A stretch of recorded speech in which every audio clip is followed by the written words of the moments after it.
કિસુ શું કરસ તું? અરે મમ્મી, હું જમવા બનાવવાની તૈયારી કરું છું. બસ જો બધું હવે તૈયાર કરું છું અને જમવાનું ફટાફટ બનાવી દઉં.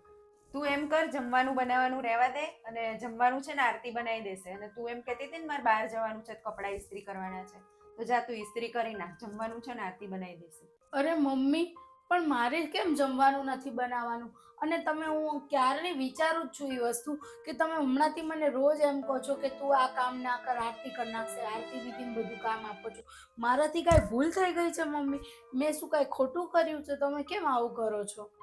અરે ના કિસુ, એમાં એવું છે, જો તારાથી કોઈ ભૂલે નથી થઈ, તે કશું કીધું નથી મને.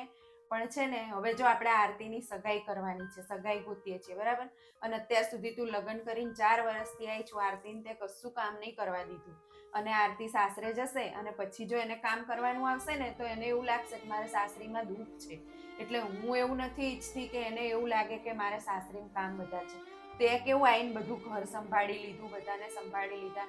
પણ હું પણ એવું ઈચ્છું છું કે મારી આરતી સાસરે જાય ને એટલે એના સાસુ સસરાને સાચવે, ઘરનું કામ કરે.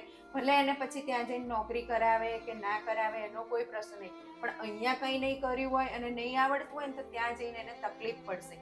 એટલે મને પણ એવું થાય કે મારી આરતી પણ તારા જેવી તૈયાર થાય, એટલે એ છે ને ત્યાં જાય ને તો પાછી ના પડે. એટલે હું એને કરવાનું કહું છું કામ. હા મમ્મી, તમારી વાત તો સાચી છે હો.